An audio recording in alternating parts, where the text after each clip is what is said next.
उनको सजा बख्शी जाए।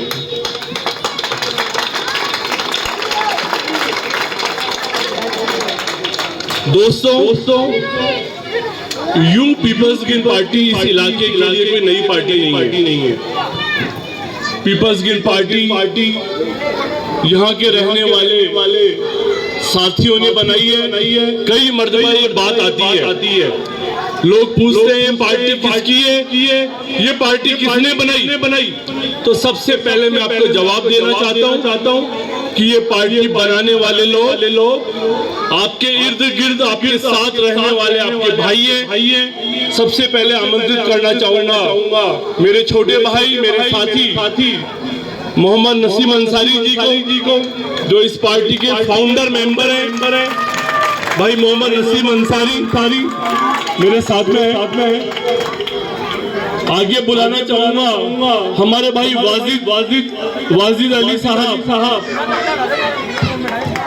आपको बताना चाहता हूँ पार्टी किसने बनाई है, क्योंकि ये सवाल है कि कौन सी पार्टी है। वासिद भाई अब बुलाना चाहूंगा शारिक भाई को। शारिक भाई मंच पर आए। आपको पता लगे कि कौन से चेहरे इस पार्टी के पीछे हैं। अभी बुलाना चाहूंगा बाबा अशफाक कुरैशी को कि मंच पर आए।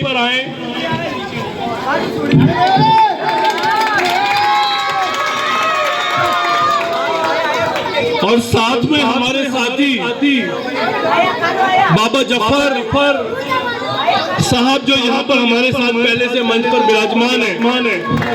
तो साथियों, पीपल्स ग्रीन पार्टी बनाने वाले लोग मैंने आपके सामने लाकर के खड़े किए।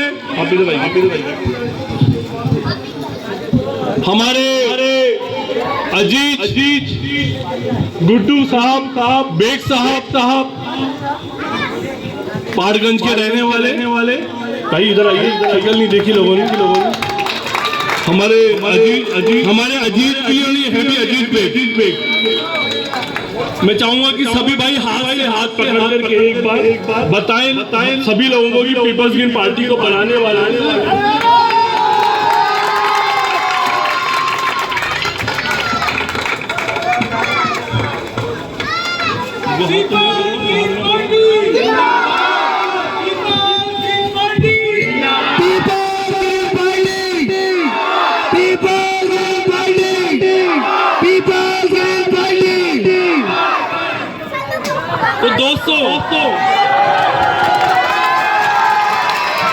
तो दोस्तों मेरा ये जवाब था कि पीपल्स ग्रीन पार्टी कौन सी पार्टी है, किसने बनाई।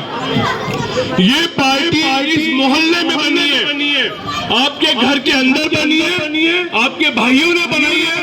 और क्यों बनाई है इसके बाद में बात करूंगा। बनाई आप लोगों ने, आपकी पार्टी है। इस पार्टी को कहाँ ले जाओगे, क्या करोगे, ये तुम्हारे ऊपर डिपेंड करता है। आप लोग बिराजिए बिराजिए। तो साथियों, पीपल्स ग्रीन पार्टी का एक नारा है, वहां से बात शुरू करूंगा। बहुत सारे लोग मेरे बहुत सारे साथी मुझे बोलते हैं कि भाई साहब 70-75 साल हो गए कांग्रेस के शासन में। गरीबी, बेरोजगारी, बदहाली, ये 3 चीजें और इसके अलावा सियासत के लिए कम्युनल फाइट हमारे लिए जी का जंजाल बन गई है। और सामने से बीजेपी कांग्रेस के साथ मिलकर के मिली भगत करके 5 बरस में राजस्थान की जनता का खून चूसती है। 5 बरस में राजस्थान की जनता को परेशान करती है। तो लोगों की चाहत थी, लोगों की इच्छा थी कि नए लोग सामने आने चाहिए, नई ताकत सामने आनी चाहिए, नई आवाज सामने आनी चाहिए। तो हमने ठान लिया और हमने कहा कि मानते हैं इस बात को कि बीजेपी कांग्रेस खा गई। हमारा पैसा, हमारी इज्जत, हमारी शांति। तो चूंकि बीजेपी ने हमारी इज्जत को खाया, शांति को खाया, गरीबी पे पहुंचाया। तो लोगों ने जब कहा तो हमने कहा कि लो ये नई पार्टी आ गई। तो पीपल्स ग्रीन पार्टी का नारा है बीजेपी कांग्रेस खा गई, लो नई पार्टी आ गई। मैं अभी नारा लगाऊंगा बीजेपी कांग्रेस खा गई। मैं आपसे गुजारिश कर रहा हूं मेरी आवाज में आवाज मिलाइए और बोलिए लो नई पार्टी आ गई। बीजेपी कांग्रेस खा गई,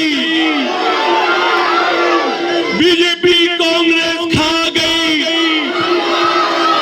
बीजेपी कांग्रेस खा गई। दोस्तों ये बता देना चाहता हूं कि मैं कोई नेता नहीं हूं। मेरा काम कोई चुनाव लड़ना नहीं है। मैं कोई एमएलए बनने नहीं आया। मुझे कोई पार्षद नहीं बनना। मैं एक टीचर हूं और एक टीचर के नाते बहुत सारे मेरे भाइयों ने कहा आप इस पार्टी की सदारत कीजिए, आप सदारत कीजिए, अच्छे लोगों को आगे लाइए और भाजपा और कांग्रेस की गुंडागिर्दी को मिटाइए।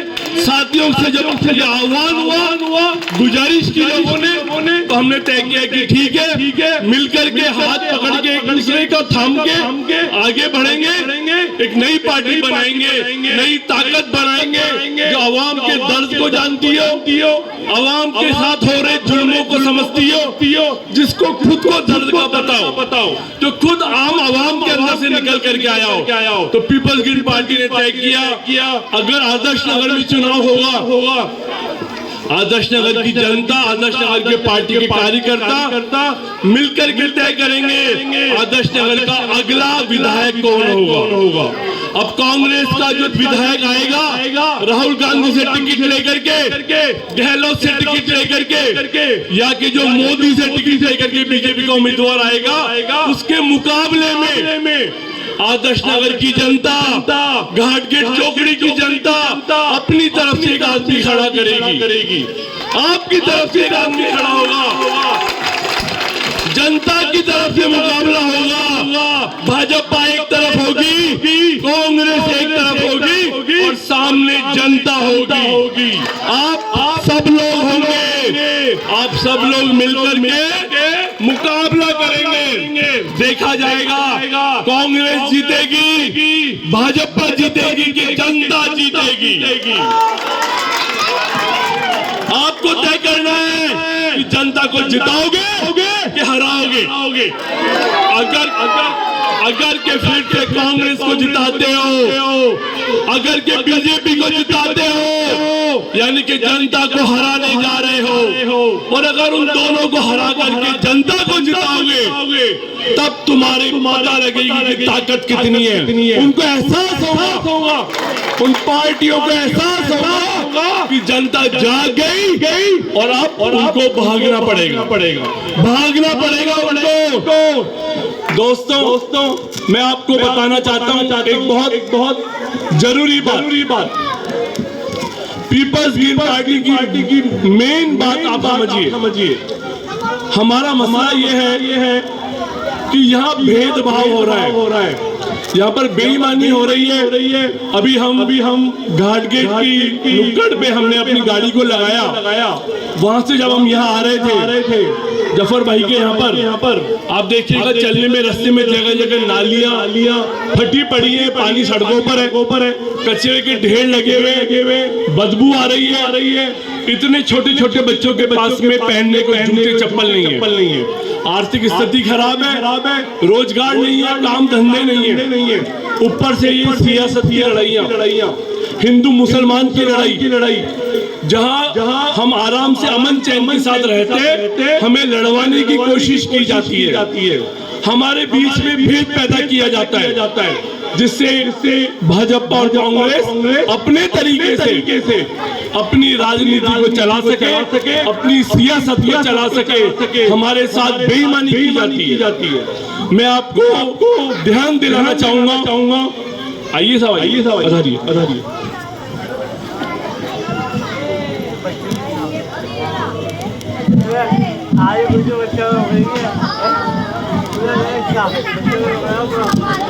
तो साथियों मैं आपका ध्यान इस बात पे दिलाना चाहूंगा बड़ी जरूरी बात है। आपको ये समझ में आएगा कि पीपल्स ग्रीन पार्टी बनाने का मकसद क्या है, मसला क्या है। और जब तक आप इस मसले को नहीं समझेंगे, जब तक आप इस मकसद को नहीं समझेंगे, आप पड़ोस में जाके अपने पड़ोसी को बता नहीं पाएंगे कि क्यों हर एक आदमी को पीपल्स ग्रीन पार्टी का हाथ थाम लेना चाहिए। तो दोस्तों, मैं बताना चाहता हूँ, मेरे को नसीम भाई ने कहा कि छोटे में बताइए, छोटे में बताऊंगा, लेकिन आपको मेरी बात समझ में आ जाएगी। दोस्तों, ये बात कही जाती है कि तुम लोग टैक्स नहीं देते। आप मेरी बात में गौर कीजिए। आपको जब राशन दिया जाता है, जब सड़क बनाई जाती है, आपके ऊपर एहसान किया जाता है, आपको कहा जाता है कि गरीब लोग टैक्स नहीं देते, और हर आदमी सोचता है कि हाँ, हम टैक्स नहीं देते, सरकार जो हमको दे रही है, अगर नाज दे रही है तो हम पर एहसान कर रही है। मैं आपको बताना चाहता हूँ, कदम कदम पर सरकार हम लोगों से टैक्स लेती है। मुझे पता है आप सब लोग मोटरसाइकिल रखते हैं, आप सब लोग के पास मोटरसाइकिल है, मोटरसाइकिल में पेट्रोल डलवाते हैं। पेट्रोल की दर क्या है, पेट्रोल की कीमत क्या है, मैं आपसे पूछना चाहता हूँ, क्या भाव में पेट्रोल लेते हैं? 108 रुपया। कुछ भाइयों ने बोला 108 रुपए का पेट्रोल लेते। मैं आपको बताना चाहता हूँ कि पेट्रोल की असली कीमत 50 रुपए, असली कीमत 50 रुपए है, और इसके ऊपर करीब 60 रुपया टैक्स आपसे लिया जाता है। इस 60 रुपये में से 30 रुपया गहलोत सरकार लेती है और 30 रुपया मोदी सरकार लेती है। अगर मैं झूठ बोल रहा हूँ, अगर मैं बेईमानी कर रहा हूँ, जो बात आपसे बोल रहा हूँ आपके सामने बोल रहा हूँ, ये भाई यहाँ से लाइव कर रहे हैं, मेरी बात को लाइव पे बात चल रही है। मैं कह रहा हूँ हर 1 लीटर पेट्रोल पर 1 लीटर पेट्रोल पर 30 रुपया मोदी सरकार टैक्स का लेती है और 30 रुपया गहलोत सरकार लेती है। यानी 50 रुपए का पेट्रोल लेते हो, 60 रुपए का टैक्स देते हो। आप समझ सकते हो किस तरह से आप रोज टैक्स जमा कराते हो। हर आदमी से टैक्स लिया जाता है, टैक्स को इकट्ठा करके राजस्थान की जनता से टैक्स को लेकर के सरकार के पास में करीब 3 लाख करोड़ रुपए जमा होता है। करीब 3 लाख करोड़ रुपया जमा होता है। जो रुपया जमा होता है 3 लाख करोड़। अगर मैं उसको 200 विधानसभाओं में बांट दूं, एक सार 200 विधानसभा में बांट दूं, 5 बरस में एक विधानसभा के अंदर 6000 करोड़ रुपए का विकास होना चाहिए। एक विधानसभा में 6000 करोड़ रुपए का विकास होना चाहिए। मैं आपसे पूछना चाहता हूँ आदर्श नगर के साथियों से, जनता से, कितने रुपए का विकास गहलोत की सरकार ने पिछले 5 बरस में आपके इलाके में करवाया?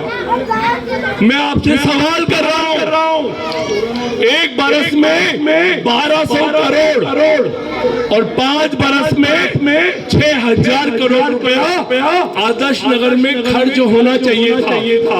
आपके रोजगार पे खर्च होना चाहिए था, आपके मकानों पे खर्च होना चाहिए था, सड़कों पे खर्च होना चाहिए था, नालियों पे खर्च होना चाहिए था, अस्पतालों पे खर्च होना चाहिए था, आपके बच्चों के स्कूल पे खर्च होना चाहिए था, आपके बुजुर्गों के इलाज के ऊपर खर्च होना चाहिए था। क्या आपको लगता है कि ये 6000 करोड़ रुपया आदर्श नगर के खर्च हुआ है? मैं आप लोगों से पूछना चाह रहा हूँ, जवाब दीजिए आप मुझे। आदर्श नगर में अगर 6000 करोड़ रुपया खर्च नहीं हुआ, आपके विधायक से पूछना चाह रहा हूँ, इस मीटिंग के द्वारा मुझे कहा गया कि ये इलाका कांग्रेस का गढ़ है। मुझे कहा गया कि यहाँ के लोग पिछले 70 साल से कांग्रेस को वोट डाल रहे हैं। तो वोटर के नाते भी सवाल कर रहा हूँ, ये इलाके के अंदर 5 बरस में जो 6,000 करोड़ रुपया आना चाहिए था वो कहाँ चला गया? किसके पास चला गया? आपके घरों में कितना रुपया आया? आपको कितना रुपया मिला? और अगर आपको रुपया नहीं मिला, आपके यहाँ विकास नहीं हुआ, आपकी सड़कें सही नहीं बनी, स्कूल नहीं बने, अस्पताल नहीं बने, तो ये जो 6,000 करोड़ रुपया है इसका हिसाब लेने के लिए अपने विधायक के घर आपको जाना होगा। पीपल्स गिल्ड पार्टी का अभियान है। हमारे भाई बाबा जफर, बाबा अशफाक, शारिक भाई, वासिद भाई, नसीम भाई, हमारे अजीत बेग भाई, हमारे सारे साथी आने वाले महीने में आप लोगों की तरफ से विधायक के पास जाने वाले हैं। ये 5-6 हजार करोड़ रुपए का हिसाब, ये 5-6 हजार करोड़ रुपए का हिसाब जो आदर्श नगर के अंदर खर्च होना चाहिए था। कितने वार्ड है आपके यहाँ पे? वार्ड कितने?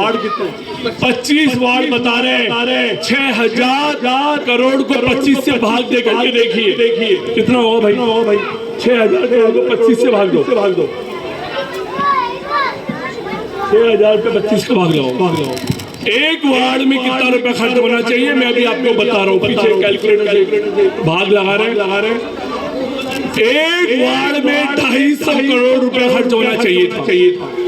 अपने पार्षद के पास जाइए, कल सुबह जाइए, बोलिए भाई साहब कांग्रेस का वोटर हूँ, कांग्रेस को 70 साल से वोट दे रहा हूँ, कांग्रेस के लिए जान लगा दी, कांग्रेस के लिए आन लगा दी। हमारे बुजुर्गों ने वोट दिया, हमारी बहनों ने, माओ ने वोट दिया। 250 करोड़ रुपया वार्ड के विकास पे खर्च होना चाहिए था। क्या हुआ? ये वार्ड से पूछ रहा हूँ। ये नालियों को देखा मैंने, अभी कचरे को देखा, बदबू को देखा, टूटी हुई सड़क को देखा। मुझे पता है कि 250 छोड़ करके 25 करोड़ का विकास नहीं हुआ।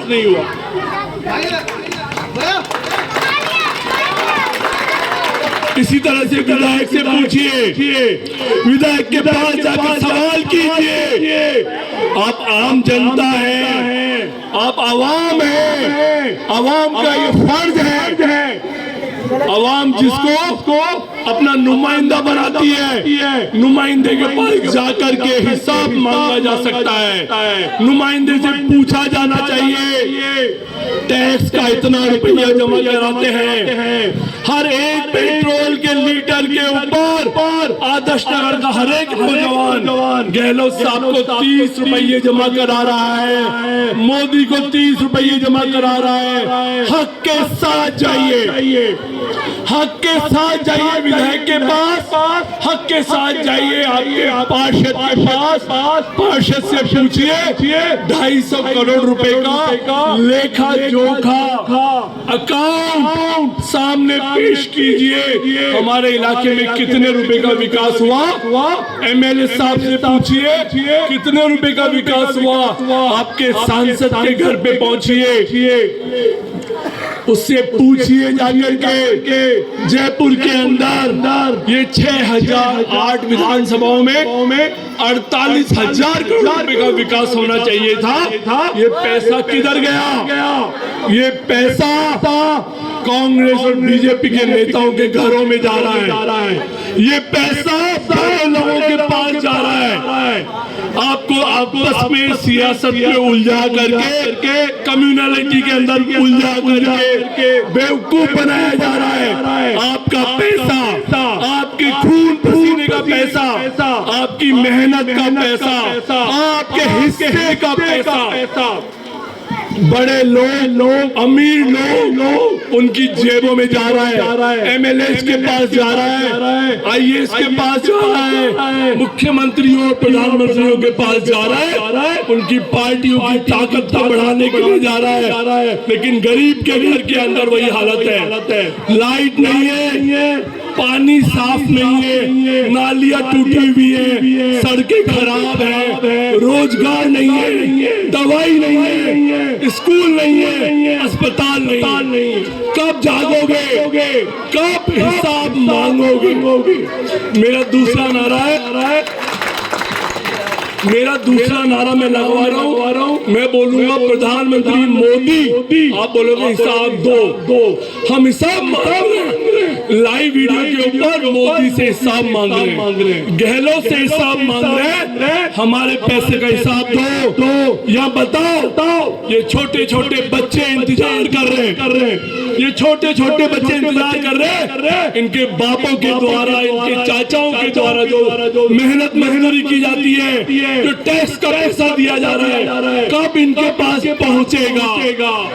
कौन सी वाली ऐसी कम्युनिटी आएगी जो हमें पैसा देगी? तो मेरा नारा है प्रधानमंत्री मोदी, आप बोलिए हिसाब दो। प्रधानमंत्री मोदी, प्रधानमंत्री मोदी, प्रधानमंत्री मोदी, प्रधानमंत्री मोदी, प्रधानमंत्री मोदी, मुख्यमंत्री गहलोत, मुख्यमंत्री गहलोत, मुख्यमंत्री गहलोत, मुख्यमंत्री गहलोत, विधायक रफीक खान, विधायक रफीक खान, विधायक रफीक खान, विधायक रफीक खान। तो दोस्तों हिसाब मांगना है, विधायक साहब से हिसाब लेना है, मुख्यमंत्री जी से हिसाब लेना है, मोदी जी से हिसाब लेना है, और हिसाब करने में अगर नाकाम रहे उनका हिसाब कर दीजिए, रवाना कर दीजिए उनको, अपने में से नया नुमाइंदा लाइए, बैठिए जगह पर, आदर्श नगर के लोग इन लोगों पर बैठे ये तय करें कि भाजपा और कांग्रेस की चाल में अब नहीं आएंगे, क्योंकि हिसाब देने में नाकाम रहे। अपना नुमाइंदा खुद ढूंढिए, अपना नुमाइंदा खुद चुनिए, अपने नुमाइंदे को आगे लेकर आइए, और मोदी के नुमाइंदे को और राहुल गांधी के नुमाइंदे को रवाना कर दीजिए। आदर्श नगर में घुसने मत दीजिए। अगर ये हिसाब नहीं देते, अगर ये हिसाब नहीं देते, आप इनको अंदर आने से रोक दीजिए। ये मैं आपसे आह्वान कर रहा हूँ। आप लोगों ने मेरी बात को बहुत ही शांतिपूर्वक ढंग से समझा। ये एक आगाज है, हमारी शुरुआत हुई है।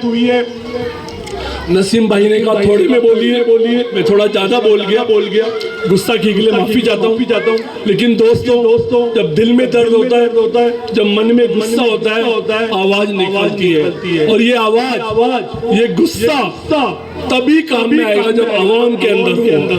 अगर आपके अंदर गुस्सा होगा, अगर आपको लगेगा हमें हिसाब लेना है, यकीन मानिए आपके विधायक, आपके मुख्यमंत्री और आपके प्रधानमंत्री आपकी सुनवाई करने लग जाएंगे, विकास के लिए पैसा आने लगेगा। तो जोरदार तरीके से आपकी मर्तबा ये जो टीम हमने तैयार करी है, ये जो लोग हमने तैयार करें, इनकी अगुवाई में आने वाले 23 मार्च को हमने प्लान किया है। यहाँ से जुलूस निकलेगा, विधायक रफीक खान के घर पर जाएगा, और लड़ाई झगड़ा नहीं है। अब डरिए मत, हिसाब लेकर जाएंगे। इतना रुपया पूरे राजस्थान का, उसका 200 में भाग दे रहे, इतना रुपया आदर्श नगर का। विधायक साहब से पूछेंगे ये इतना रुपया 6000 करोड़ रुपया आदर्श नगर में खर्च होना चाहिए था। आप हमारे बड़े भाइयों, हमने आपको चुना है। भाई साहब 100 रुपया भी नहीं दे पाए, 25 रुपया भी खर्च किया हो, 6000 की जगह 1000 भी खर्च किया हो। दोबारा से तुमको जिता देंगे, दोबारा से तुम्हारे जिंदाबाद के नारे लगाएंगे। लेकिन अगर तुमने धोखा दिया, अगर तुमने यहाँ का पैसा गबन किया, या तुम्हारे रहते हुए कांग्रेस के आला नेताओं ने पैसे में गबन किया, ये इलाके में अब घुसने नहीं देंगे, ये इलाके में आने नहीं देंगे। फिर से नारा लगा रहा हूँ, कांग्रेस बीजेपी खा गई, लो नई पार्टी आ गई। ये मैसेज आपके कांग्रेस और बीजेपी के नुमाइंदों तक चला जाए कि नई पार्टी आ गई है, नए लोग आ गए, उनका हिसाब का टाइम आ गया है, जोरदार ढंग से